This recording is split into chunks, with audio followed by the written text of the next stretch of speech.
Víctor Hugo dijo una vez: la música expresa lo que no puede ser dicho y aquello sobre lo que es imposible permanecer en silencio. Desde los primeros ejercicios del cine silente y hasta la actualidad, la música y el cine han creado pasiones en las salas, alegría sin fin, suspenso perpetuo, terror escalofriante, emociones y asombros para que el espectador se sienta parte de una historia y un momento. En Atrapasueños, la diversidad de nuestro cine, conocimos a algunas personas que hacen posible este prodigio complementario del cine, compositores expertos en participar del cine mexicano, quienes nos comparten sus experiencias, formas de colaboración y sobre todo, su pasión por las historias que se cuentan en pantalla. Pónganse cómodos y escuchen al maestro Felipe Pérez iniciar este capítulo. ¿Listos? ¿Listos? Dos.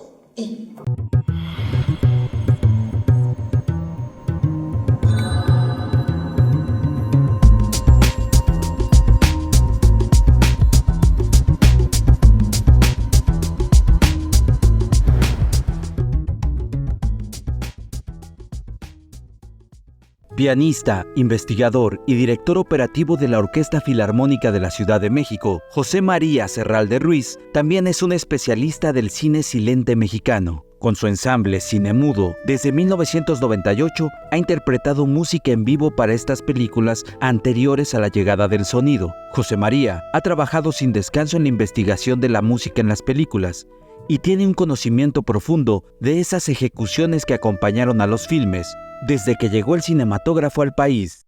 La música del cine en México fue siempre de referentes regionales, ¿no? Locales y no me gusta la palabra regional porque es demasiado extensa, pero es literalmente de contexto cultural. La música del cine mexicano desde el cine mudo es la música, insisto, de las ciudades y del lugar en el que se exhibe. Y esto nunca cambió. Esto es fantástico. Es una fórmula que se prueba perfecta. Porque como otros países, no todos, pero sí muchos países, comparten este crisol, esta diversidad cultural. Y lo que es muy divertido es que cuando uno estudia la música del cine mexicano desde sus inicios, en sus inicios, literalmente la música que sonaba en el cinematógrafo era la música del músico disponible en la vecindad, es decir, en la vecindad de la proyección misma, que puede ser incluso el campo, ¿no? El campo y las músicas tradicionales. Lo que es precioso es que ya el cine mudo mexicano, lo vemos desde La Santa del 18, se ve en El Automóvil Gris, se ve en las películas pues, que tenemos ahí disponibles. Sabemos que la música existía, la música mexicana existía en pantalla, por lo tanto existía en contexto. No sé si me explico. Es el tema de que la música tradicional mexicana y después el folclore mexicano del siglo XX temprano estaba plasmado literalmente en estos ambientes, en esos ambientes de exhibición. Esa era la música del cine mexicano. Y después, pasando a los años 30, cuando las migraciones, particular de la Primera Guerra y de la Segunda, crean este contacto tan íntimo con los hacedores, hablo en masculino, porque pues claro, afortunadamente es la única historia que llegó a nuestros días, la de ellos, sí. Los intérpretes, los compositores que tenían cierta experiencia, digamos, en el quehacer de la música para teatro, para cine, en otras latitudes, convencen de alguna manera, con mucha franqueza, a una industria que la música de concierto orquestal de las grandes salas podía vincularse justo con la industria misma que nacía en los años 30. Y es interesante, digo que convence, estoy siendo muy esquemático, no quiero que se entienda que más bien lo aprendimos de alguien de fuera, pero sí es un hecho que los primeros compositores de música orquestal, por ejemplo, en México, son extranjeros, en la industria mexicana, Max Urban particularmente. Pero la tradición de las músicas tradicionales y locales, vamos a decirlo así, se permeó y dialogó con estas tradiciones compositivas que venían de la ópera, que venían de los géneros chicos, que venían, ¿no? Entonces, lo interesante es que el cine mexicano construye un lenguaje musical para sí en los años 30 como ningún otro. Porque es claro que, insisto, están nuestros compositores, nuestros como mexicanos, y los compositores de fuera dialogando para crear una futura industria.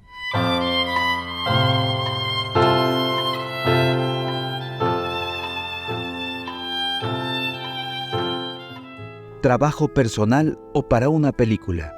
La compositora Lucía Álvarez es considerada una de las creadoras más importantes del cine mexicano. Sus partituras han sido fundamentales para acompañar películas de directores como Arturo Ripstein, Jorge Fons o Alberto Isaac. Lucía ha obtenido nominaciones y premios valiosos, entre ellos el Ariel de Oro.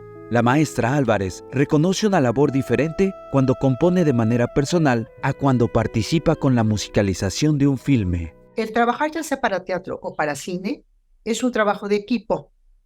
O sea, no hay tanta libertad para el compositor como cuando yo digo voy a escribir un concierto, un cuarteto, un trío o la obra que yo quiera hacer como compositora. Porque cuando soy compositora, dijéramos, para mí, digamos, de una forma, ¿no? O para cierta obra, pues es la obra y yo, o yo y la obra.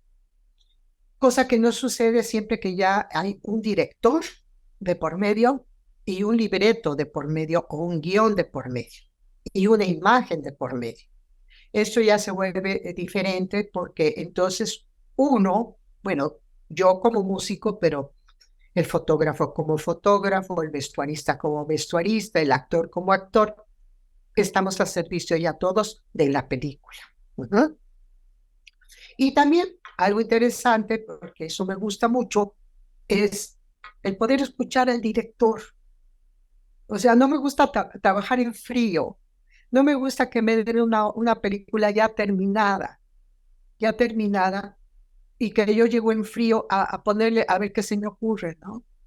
No, esa interacción con el director, el escucharlo, el saber lo que él se ha imaginado, es muy enriquecedor para mí.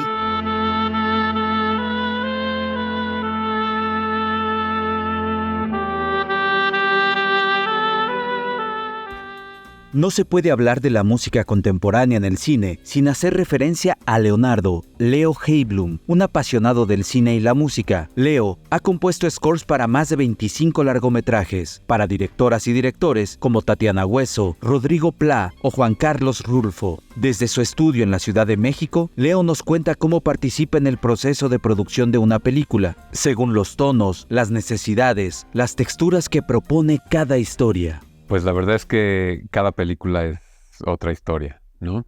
Yo te podría decir lo que es ideal para mí, pero ni siquiera sé si sería realmente ideal, porque yo he estado involucrado en proyectos que van desde que...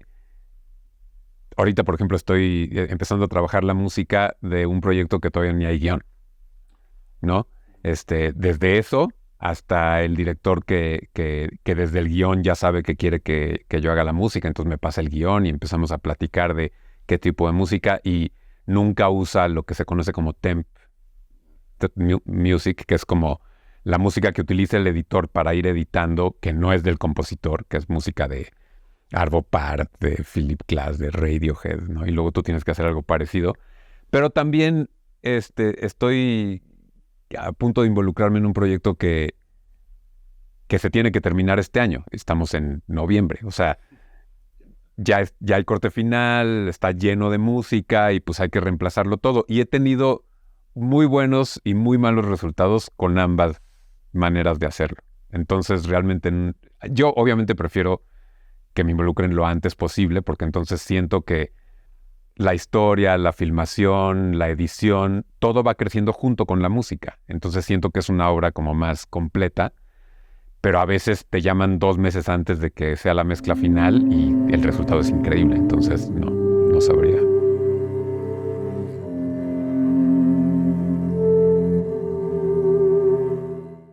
A mí me gusta cuando piensan en mí para hacer la música de una película, que me llamen desde que están haciendo el casting. O sea, que yo pueda tener mi guión, inclusive desde antes de que se empiece a filmar la película, porque así yo me voy compenetrando del drama, de esto, de las personas, de los personajes, de los actores, del mismo director, ¿no? Después, me gusta mucho ir a las locaciones donde se está filmando. Bueno, cuando se puede, porque si es muy lejos, pues ya no, ¿verdad?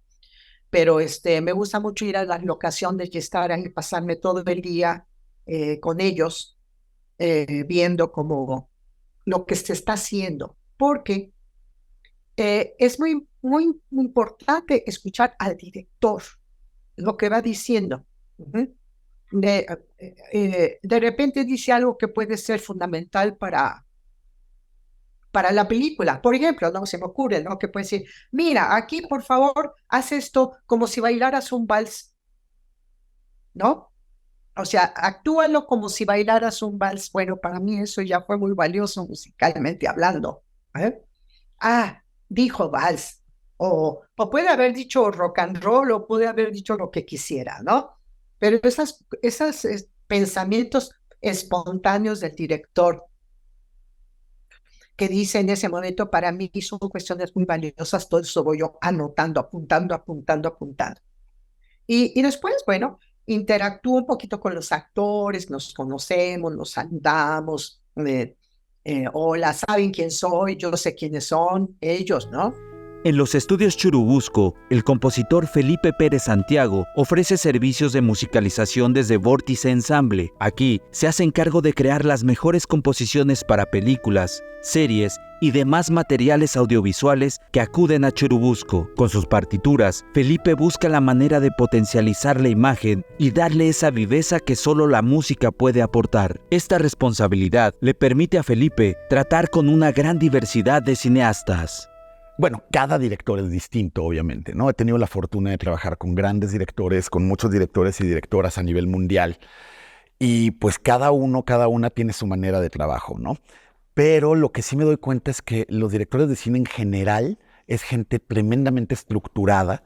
¿Por qué? Porque precisamente son el capitán de un barco gigante, ¿no? Entonces, si no tienen control de todo ese barco, es muy fácil que se hunda, ¿no? Es muy fácil que se vaya a pique. Entonces, a mí me gusta mucho cómo piensan los directores, porque sí tienen esa visión de comunidad, sí tienen esa visión de colaboración, sí tienen esa visión de equipo que a veces los compositores no tenemos. Entonces, he aprendido muchísimo gracias a los directores a trabajar en equipo y a trabajar, eso sí, los compositores nos enseñan a pensar de una manera excesivamente estructurada y eso es algo que me encanta porque al final hablamos el mismo idioma, ¿no? Los directores y los compositores somos tremendamente estructurados. Por ejemplo, los coreógrafos no tanto. Los coreógrafos son más de vamos a probar en el momento y vamos creando la obra in situ e impromptu, ¿no? Y los directores y los compositores pensamos casi matemáticamente, ¿no? Entonces es muy padre ese intercambio de ideas.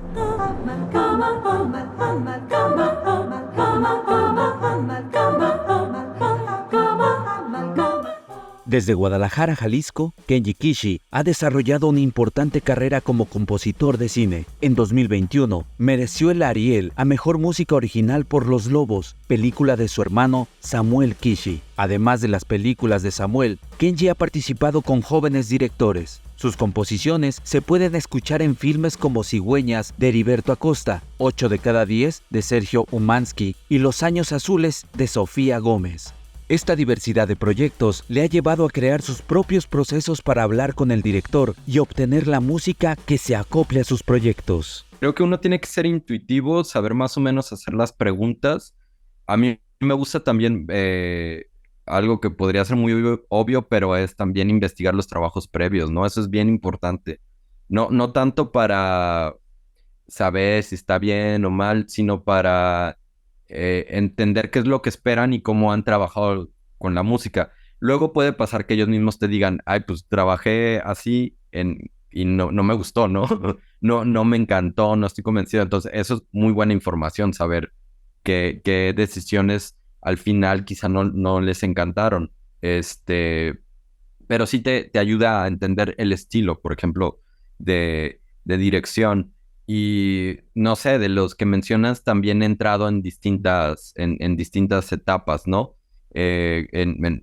Por ejemplo, en Cigüeñas sí conocí antes el guión antes de que se filmara, pero con Los Años Azules entré ya a la etapa de los primeros armados, ¿no? Que eran muy largos, además, muy largos, era una película muy larga. Y en el caso de 8 de cada 10 con Sergio, fue un trabajo casi express, ¿no? Porque dijeron, estaban, digamos, muy tranquilos en el post, pero se les abrió la oportunidad de entrar a un festival y fue, necesitamos acabar es la música en un mes, sí o sí, ¿no? Ya con un armado. Entonces, fue un trabajo muy retador y con cada quien también es distinto los mecanismos que desarrollo, ¿no? O sea, en el caso de 8K10 fui como muy metódico en el sentido de casi hice música con una serie de sonidos que me permitían ir armando distintas sensaciones, pero solamente con esa serie de sonidos, ¿no? De notas y con una orquesta de cuerdas. Entonces eso me permitió generar en muy poco tiempo distintas escenas de transiciones que pudiera intercambiar sin necesidad de grabar muchas sesiones con los músicos, ¿no? Sino que en una sola sesión saqué mi material para yo ya después editar y generar piezas nuevas con ese material.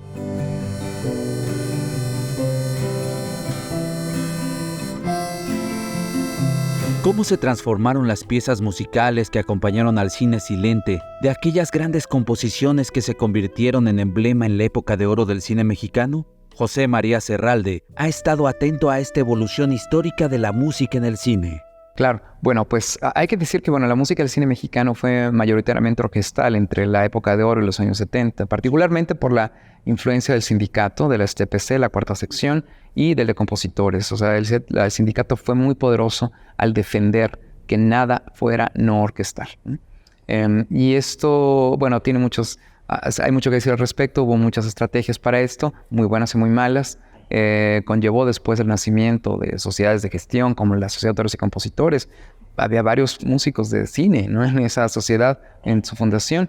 Pero lo que es interesante es que los años 70, entre los 70 y los 90, el crisol, digamos, de producción, o digamos la diversidad de esquemas de producción que ya no dependían de los estudios Churubusco y su super sala de grabación, que la diversificación de los soportes fílmicos y sobre todo el fácil acceso a las y los jóvenes cineastas de tecnologías que antes no facilitaban, digamos, la producción, también impactó en el quehacer de las y los intérpretes, de las y los músicos, particularmente con el nacimiento del estudio casero.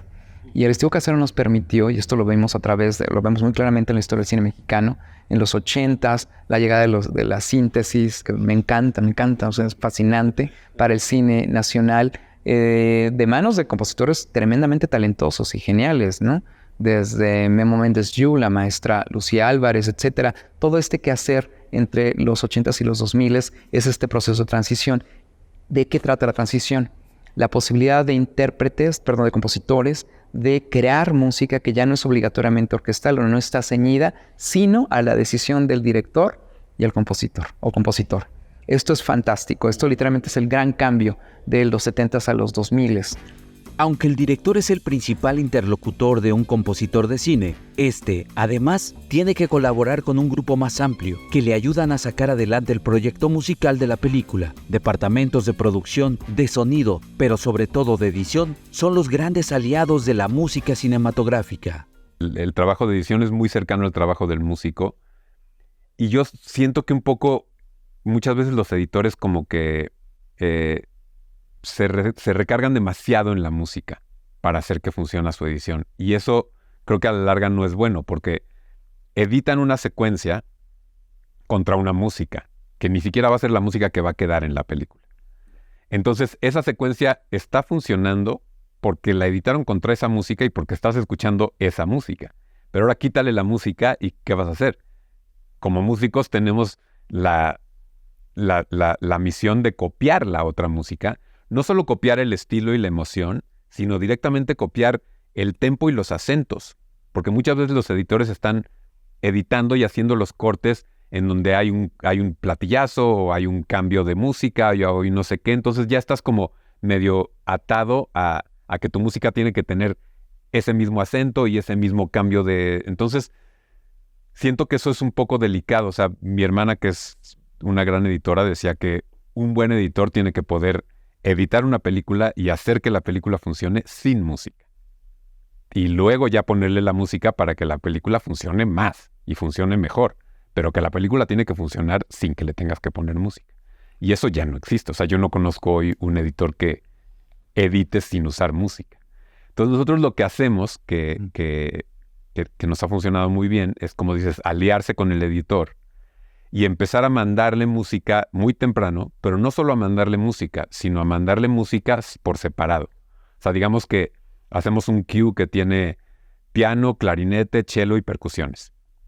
Entonces no le mandamos la mezcla, sí le mandamos la mezcla, pero además le mandamos el piano solito, el clarinete solito, las percusiones solito y el cello solito. Y entonces el editor puede jugar con esos stems, se llaman, y decir, a ver, en esta secuencia voy a poner el cello solito. Y en esta secuencia voy a poner el clarinete con el piano. Y acá voy a poner las percusiones, pero las voy a poner con el violín de ese otro cue que no tenía nada que ver. Y muchas veces el editor trabaja con nosotros, o casi que por nosotros, y nos presenta opciones de cues que nosotros ni nos habíamos imaginado, que funcionan súper bien. Pues bueno, directamente cada uno somos capitanes de nuestro pequeño, yo le llamo de nuestro pequeño bote salvavidas, ¿no? O sea, al ser yo el compositor, pues soy el capitán de esa parte, ¿no? De la parte de musicalización. Pero siempre estamos continuamente trabajando, por supuesto, con el departamento de diseño de audio. Eso es lógico. Estamos mano a mano creando todo el soundtrack propiamente de la película, o sea, la banda sonora de una película, no solo la música. Y también trabajamos mucho con los editores, porque a veces es de, ay, aquí dame un segundo más de música. O yo les digo, no, mejor dame un segundo más de imagen, ¿sabes? Y vamos ajustando. Y lo padre es cuando uno se topa con gente pues abierta y con gente que dice, bueno, el fin último no es vean qué maravilla de mi trabajo, sino el fin último es vean qué maravilla de película cuando la terminamos entre todos, ¿no? La música en el cine no siempre tiene los mismos propósitos. En ocasiones, puede despertar emociones, sumergirnos en una época o un ambiente determinado. La música a veces anuncia una amenaza, la llegada de un personaje o el inicio de una épica. En otros momentos incluso, puede ser una opinión del director y el compositor. Sí, yo eso también con los años he ido como dándome cuenta de que cuando trabajo con un director le digo, ¿qué es lo que quieres que haga la música en tu película? Y le doy estos ejemplos, ¿no? El más obvio es como la manera que se hace en las películas más comerciales, que es que la música subraya lo que está pasando en la escena, ¿no? Si la escena te tiene que hacer llorar, pues la música te va a hacer llorar, ¿no? Si la escena te tiene que dar miedo, pues la música te va a hacer saltar del asiento, ¿no? Otro era cuando la música te ayuda a crear un mundo, a crear como ese lugar en donde sucede esa película, como por ejemplo La Danza de los Vampiros. O sea, el timbre es como la cualidad sonora y los instrumentos o los sonidos que vas a escoger para que, digamos, como que confluyan en el universo de los personajes, ¿no? Entonces, para mí es bien importante, es una de las primeras cosas que hago es pensar y definir los timbres.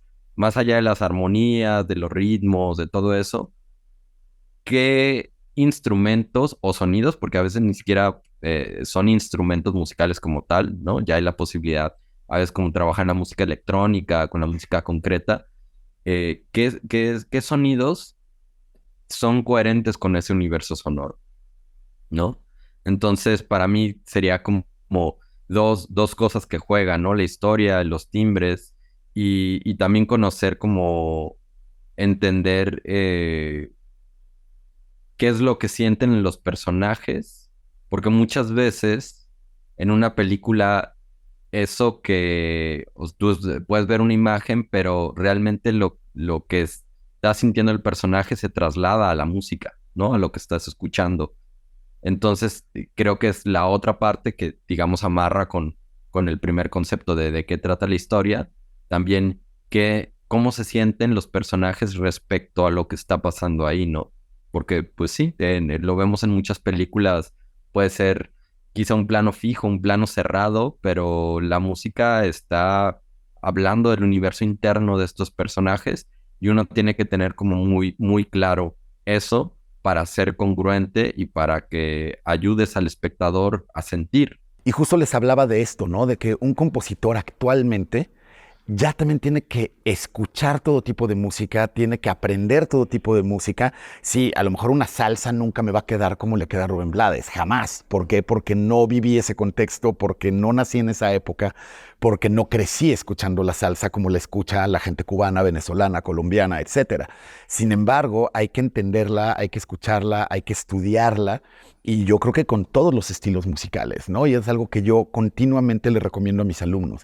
Escuchen todo tipo de música y apréndanla y estúdienla. ¿Por qué? Porque aunque no se vayan a topar con el momento en el que vayan a tener que componer un vallenato, pero a lo mejor haber escuchado ese vallenato también les da ideas para sus propias composiciones, ¿no? O para entender ciertos géneros o para entender ciertas geografías musicales, ¿no? Entonces, sí es un gran reto, pero también a mí es de lo que más me gusta de hacer música colaborativa, que es de nuevo, ¿no? Salirme de ese compositor aislado y decir, bueno, ¿qué voy a aprender de todo esto? Sí, a veces ni el director los conoce, ¿no? Entonces se me hace como que muy injusto, ¿no? Muy injusto porque el cine, igual que el teatro, es un trabajo de equipo. Y uno es parte del equipo cuando lo invitan. Porque hay películas, tú lo sabes muy bien, Carlos, que hay películas que no tienen música, ¿verdad?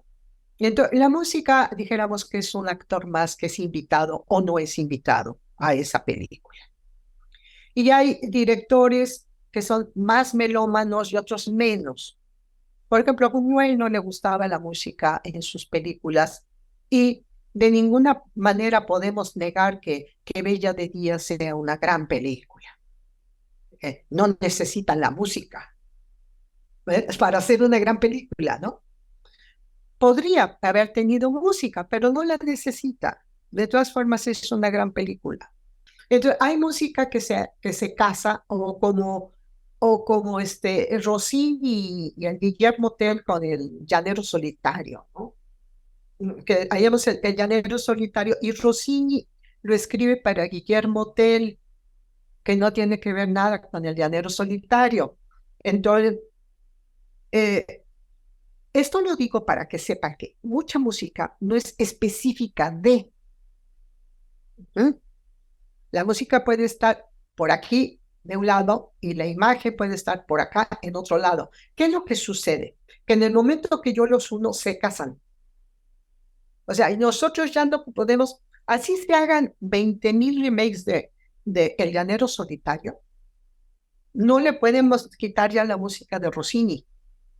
Como no se la puede uno quitar la música a Misión Imposible, por ejemplo. Hoy en día literalmente lo que sucede es que la cantidad de autoras y autores que componen para cine es tan diverso como la producción misma, pero también tan filtrada en su distribución como la distribución misma.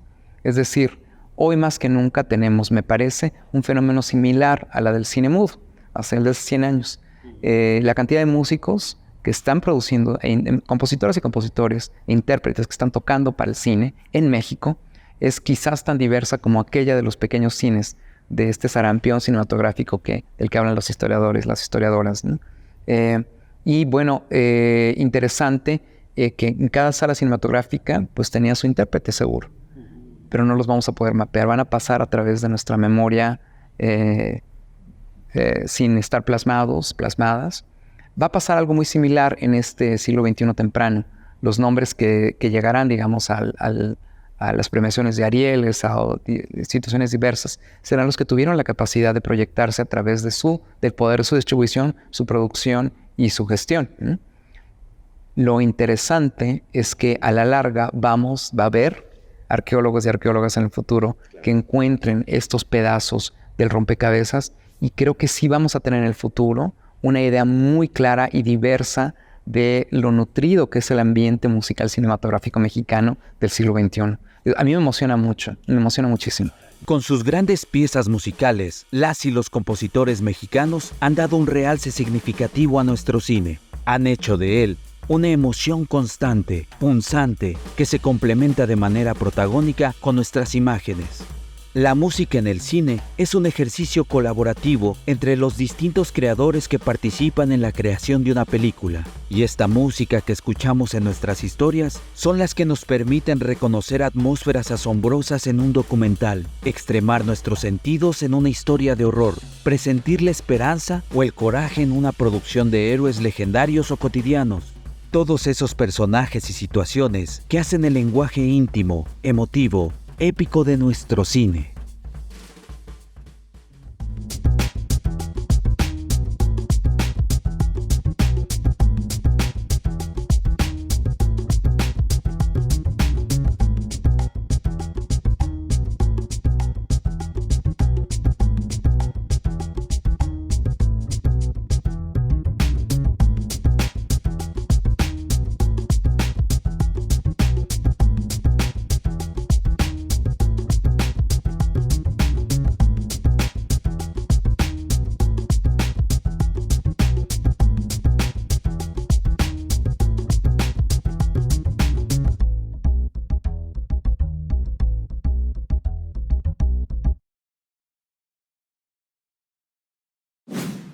Gobierno de México.